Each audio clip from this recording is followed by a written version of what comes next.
Nous sommes en 1175, le père de Temujin, chef de clan, est empoisonné. Son fils va vivre des années de misère, et pourtant, c'est celui qu'on connaît sous le nom de Gengis Khan, le roi universel, qui va engendrer le plus grand empire continu qu'ait jamais connu l'histoire. Conquête et conflit.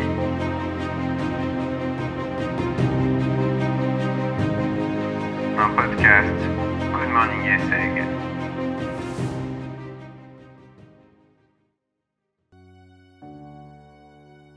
On commence notre aventure en 1206, année durant laquelle Temujin, qui était déjà Khan, est devenu Gengis Khan, c'est-à-dire roi universel ou empereur universel.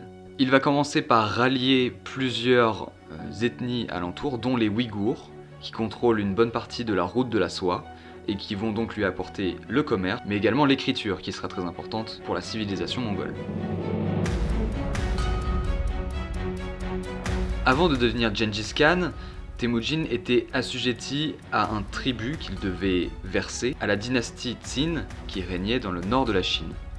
Devenu désormais Gengis Khan, il est devenu beaucoup plus puissant. Or, les Tsin changent de souverain et ils exigent que l'engagement financier soit maintenu.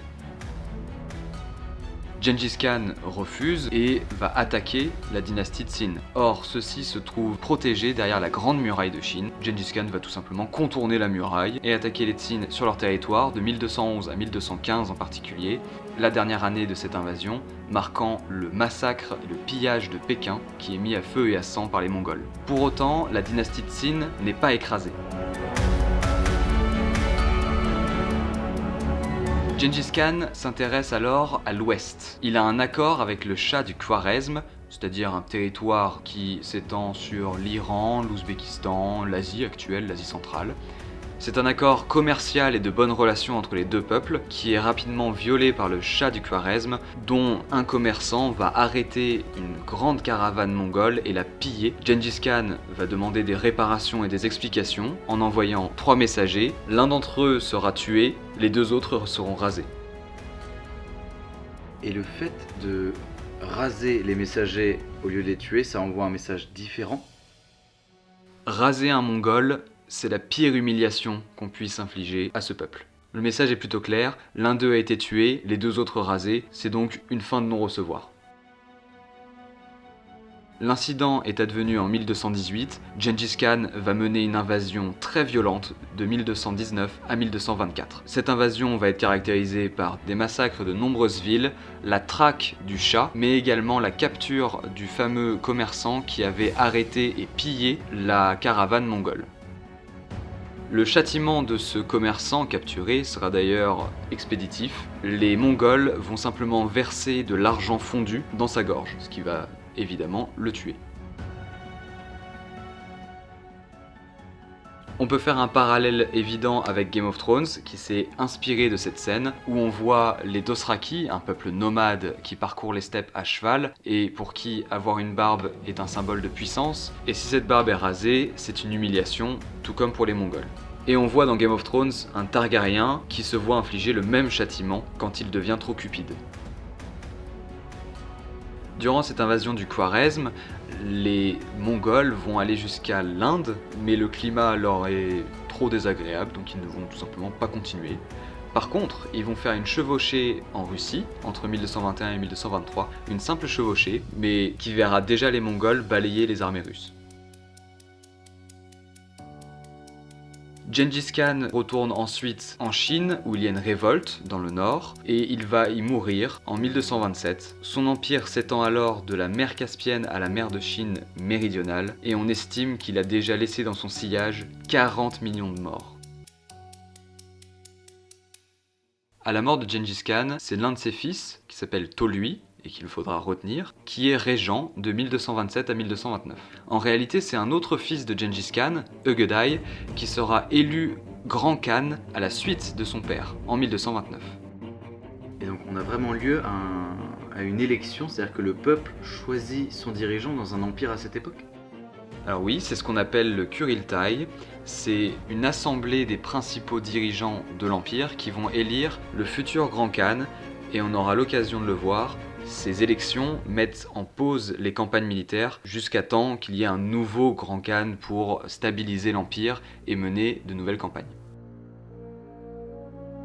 On a donc Ögedei, fils de Gengis Khan, qui devient grand khan en 1229, et il va améliorer les relais de poste, chose très importante dans un empire aussi vaste.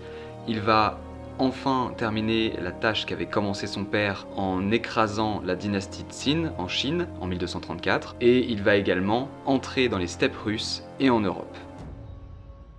Et donc il a étendu son empire jusqu'en Europe. Et alors oui, il est allé jusqu'en Europe, il mène sa campagne d'Europe entre 1236 et 1242. Il va par ailleurs ravager la Russie, les États baltes, la Pologne, la Hongrie. En réalité, il balaye les armées russes, polonaises, hongroises, toutes les armées européennes qu'on lui oppose. Il va aller jusqu'en Croatie, jusqu'à l'Adriatique, c'est-à-dire presque jusqu'en Italie. Et l'invasion sera stoppée par la mort de Ögedei, qui est salutaire pour l'Europe en 1241. Parce que les Mongols étaient tout de même devant Vienne et Venise. Alors si sa mort arrête la campagne, elle n'arrête pas les raids pour autant. On a la création de la Horde d'Or en 1243, qui va faire des raids après la mort de Ögedei donc, en Bulgarie, Pologne, Croatie, Grèce, qui est alors l'Empire byzantin, Hongrie, Serbie, les pays baltes, toute l'Europe de l'Est jusqu'en 1293.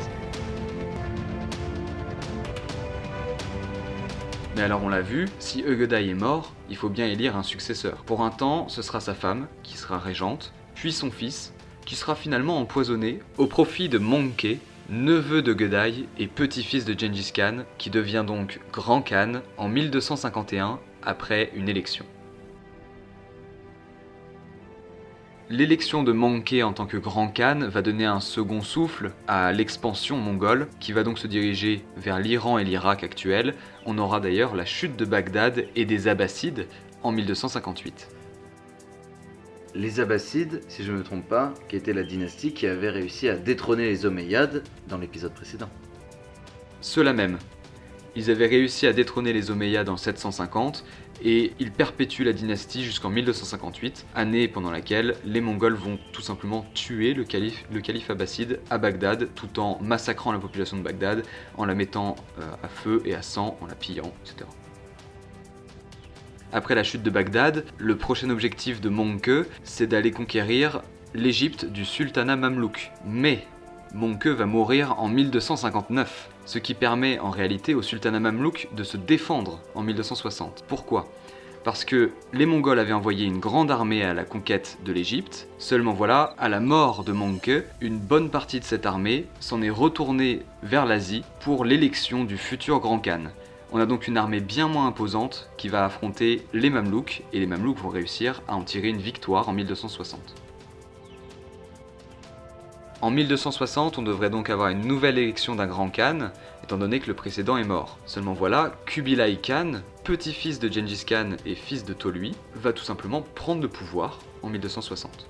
Cette prise de pouvoir, qui n'est pas une élection, va provoquer une guerre civile qu'on appelle la guerre civile toluide, tout simplement parce qu'elle se déroule entre Kubilai et un autre fils de Tolui, donc les deux frères vont s'affronter de 1260 à 1264. C'est à ce moment-là que l'empire mongol se départage clairement en 4 parties, qu'on appelle les Ulus, littéralement pays ou régions en mongol, avec 4 dynasties différentes, la Horde d'Or, dont on a déjà parlé, qui est vers les steppes russes, la Chine des Wuhan, qui est dirigée par Kubilai, qui est d'ailleurs une dynastie fondée par Kubilai. On a les Jagatai et les Ilkhan, qui sont plus en Asie centrale.